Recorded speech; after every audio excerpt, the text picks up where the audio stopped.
হযরত আলী রাদিয়াল্লাহু তাআলা আনহু দুনিয়া থেকে বিদায় হয়ে গেলেন। অটোমেটিক হযরত হাসান রাদিয়াল্লাহু তাআলা আনহুকে খেলাফতের দায়িত্ব দেওয়া হলো।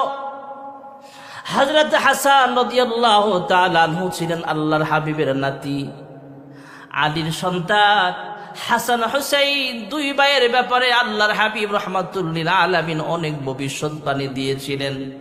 হাসানের ব্যাপারে আল্লাহর হাবিব রাহমাতুল লিল আলামিন বলেছিলেন, আমার এই আদরের নাতি এমন একটা সময় মুসলমানদের ভিতরে চলে আসবে, মুসলমানদের চলমান বড় বিপদ, বড় একটা ঝামেলার ব্যাপারে আমার হাসান সমাধান দিবে।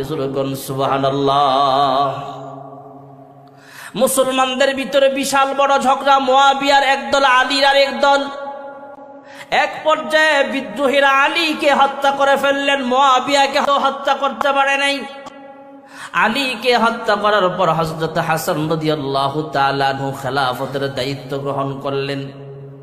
হযরত হাসান 5 থেকে 6 মাস পর্যন্ত ক্ষমতাসীন থাকার পর তিনি চিন্তা করলেন, আমার বয়স কম, আমার এলেম হেলেম আমার কম থাকতে পারে, কিন্তু রাষ্ট্র পরিচালনার ক্ষেত্রে হযরত মুয়াবিয়া আমার চাইতে 1000 গুণ বেশি যোগ্য হতে পারে। হযরত হাসান রাদিয়াল্লাহু তাআলা আনহু হযরতে মুয়াবিয়ার সাথে দেখা করলেন। হ্যাঁ চাচা, আমার চাইতে আপনার বয়স বেশি, আপনি গভর্নর ছিলেন দীর্ঘদিন পর্যন্ত।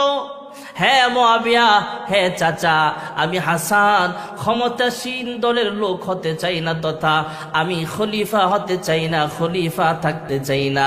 নেন নেন, খেলাফতের দায়িত্বটা আপনার হাতে দিয়ে দিলাম।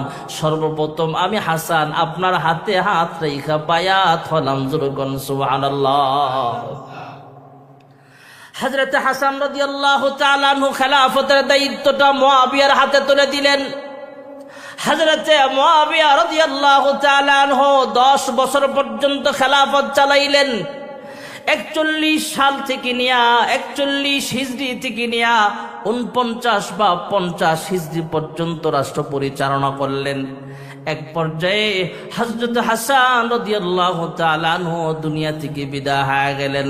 হযরত হাসান বিদায় হওয়ার পর দুর্বৃত্তরা, দুষ্কৃতিকারীরা, বিদ্রোহীরা, সাহাবা গোষ্ঠীর লোকেরা ষড়যন্ত্র কইরা হযরত আলী রাদিয়াল্লাহু তাআলা আনহুর সন্তান হাসান আর একজন সন্তান হলেন হুসাইন রাদিয়াল্লাহু তাআলা আনহু।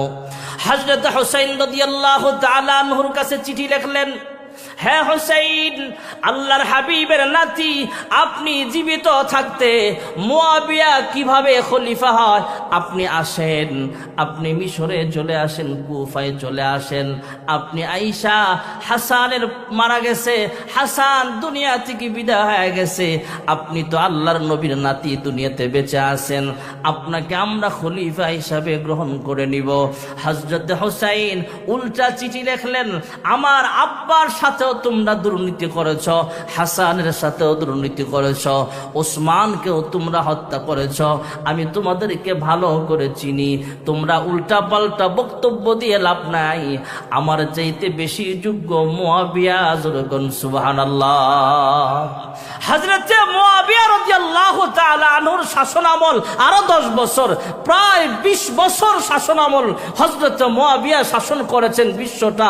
একদম আফগানিস্তানের কাবুল পর্যন্ত, পাকিস্তান, আফগানিস্তান, লাহোর, কাবুল পর্যন্ত, একদম আফ্রিকার যেই সমস্ত এলাকাগুলোতে ইসলাম পৌঁছানো, দাওয়াত পৌঁছানো অনেক কষ্টকর ছিল, ওই সমস্ত জায়গাটাও হযরত মুয়াবিয়ার ক্ষমতাসীন থাকা অবস্থায় আল্লাহ তাআলা মুসলমানদেরকে বিজয় দান করেছে।